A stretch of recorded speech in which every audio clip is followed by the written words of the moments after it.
আজকে দেশি স্টাইলে বিদেশি সবজি রান্না করব। হ্যালো ভিউয়ার্স, আসসালামু আলাইকুম। কেমন আছেন সবাই? এটা হচ্ছে একটা স্কোয়াশ।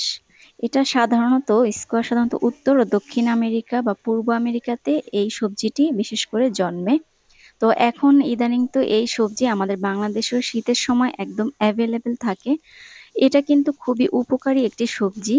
সাধারণত ডায়াবেটিকস হচ্ছে আমাদের দেশে একদম অ্যাভেলেবেল একটা রোগ, যেটা অহরহ মানুষের হয়ে থাকে। তো এই ডায়াবেটিকস নিয়ন্ত্রণে কিন্তু স্কোয়াশের ভূমিকা অপরিসীম।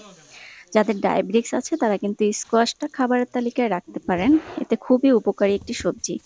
আর আমি আজকে এটা ভাজি করব, তবে এটা কিন্তু চিংড়ি মাছ দিয়ে রান্না করলে খেতে খুবই সুস্বাদু লাগবে। এছাড়াও বিভিন্ন মাছ দিয়েও তরকারির মতো করে রান্না করে খাওয়া যায়। তো আমি হচ্ছে এটা রান্না করার জন্য এভাবে ছোট ছোট করে কেটে ধুয়ে নিয়েছি। আমি একটু বড়ই কেটেছি। তো এখানে আমি পেঁয়াজ, কাঁচামরিচ আর হচ্ছে রসুন কুচি করে দিয়ে ভেজে নিচ্ছি। এখানে আমি অল্প পরিমাণে হলুদ ইউজ করছি। হলুদটা স্কিপও করতে পারেন, তবে দিলে ভালো লাগে। আমি অল্প হলুদ দিয়ে নেড়ে চেড়ে এটা যখন আদা ভাজা হয়ে গেছে তখন স্কোয়াশটা দিয়ে দিচ্ছি। এটা দিয়ে ভালো করে নেড়ে চেড়ে দিচ্ছি এবং দিয়ে দিচ্ছি পরিমাণ মতো লবণ। আমি একদমই সিম্পল ভাবে স্কোয়াশটা রান্না করছি।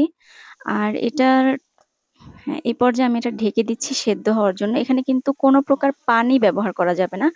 স্কোয়াশটা ধুয়ে সুন্দর করে ঝুড়িতে পানি ঝরানোর জন্য রেখে দিতে হবে কিছুক্ষণ, এবং ভাজি করার সময় একটুও পানি ইউজ করা যাবে না। এটা একদম মিষ্টি কুমড়ার মতো পানি বের হয়ে আসে, অটোমেটিক্যালি সিদ্ধ হয়ে যাবে। যখন হয়ে গেছে আমি এটা ধনিয়া পাতা দিয়ে একটু ভাজা ভাজা করে নামিয়ে নিচ্ছি। এটার টেস্টটা একদমই কাঁচা মিষ্টি কুমড়ার মতো খেতে।